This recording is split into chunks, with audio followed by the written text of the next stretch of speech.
So hello everyone, welcome back to another video. তো কথা হলো তুফান বলে ছবিটা, এই ছবিটা কিন্তু এবার হিন্দি বেল্টেও মুক্তি পেতে চলেছে আগামী 13ই সেপ্টেম্বর। এবং গতকালকে এই ছবিটার একটা এসবিএফ এর তরফ থেকে একটা টিজার আছে, যেটা হিন্দি ভার্সন ছিল, এবং হিন্দি ভার্সনটা কেমন হয়েছে সেটা নিয়ে কথা বলবো। তো প্রথম কথা হচ্ছে, তুফান ছবিটা যারা দেখেছে এবং যারা তার টিজার ট্রেলারের সাথে পরিচিত, তারা অলমোস্ট জানে যে এই কাজটা কিরকম হয়েছে, বা কাজটা কিরকম এর মেকিং ছিল, বা কিরকম কিরকম জিনিসগুলো বানানো হয়েছে। কিন্তু আমি একটা কথা সবসময় বলতে চাই যে তুফান ছবিটার ক্ষেত্রে বরাবর যেটা সবসময় খুব ভালোভাবে এই কাজটার প্রতি করা হচ্ছে, সেটা হচ্ছে এই কাজটার যে প্রমোশন মেকিংটা, সেটা কিন্তু খুব ভালো।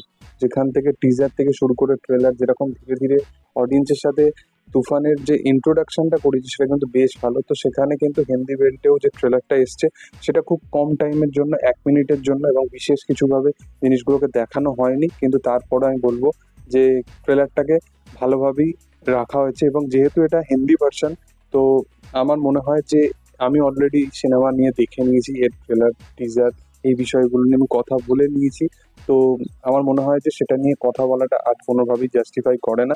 হ্যাঁ, যদি আমি বলি যে হিন্দি বেল্টে এই ছবিটা চলতে পারে কিনা, তো প্রথম কথা, এই ছবিটা আদার্স যদি কোথাও কথা বলো, আদার্স কান্ট্রিতে বলো বা আদার্স জায়গায় বলো, ভালোভাবে চলেছিল। কিন্তু বাংলাতে এই কাজটা কিন্তু একটা ডিসেন্ট বিজনেস করে, খুব বেশি যে মানে কালেকশন করে ফেলে সেরকম নয়। তো হিন্দি বেল্টে যে কতটা কি কালেকশন করবে সেটাই হচ্ছে দেখার, কারণ আগামী 13 সেপ্টেম্বর এই ছবিটার সাথে কতটা কি পরিচিত অডিয়েন্স করতে পারবে হিন্দি বেল্টের অডিয়েন্সরা, সেটাই হচ্ছে দেখার। কারণ প্রথম কথা, এই ছবিটা অলরেডি অনেক কালেকশন করেই ফেলেছে, এবং এটা যতটা কালেকশন করবে সেটা সত্যি কথা বলতে অ্যাড অন কালেকশন। এবং 13ই সেপ্টেম্বর যদি ছবিটা ঠিকঠাকভাবে মুক্তি পায়, তো এবং ভালো একটা মার্কেট যদি গ্যাদার করতে পারে, যেটা এসবিএফ এর যে জিনিসটা আছে, তো তাহলে হয়তো ছবিটা একটা একটা সার্টেন অডিয়েন্স কিন্তু যারা আছে, তারা কিন্তু দেখলেও দেখতে পারে এই ছবিটাকে। কিন্তু দেখার, যে আমার মনে হয়, আমি খুব বেশি কিছু মানে এক্সপেকটেশন রাখছি না ছবিটা নিয়ে। কিন্তু আমার মনে হয় যে হয়তো একটু ডিসেন্ট কালেকশন করলেও করতে পারে। এবার দেখার, যে কারণ আগামী দিনে সেরকম লেভেলে বড় কোনো ছবি এখন অবধি তো নেই।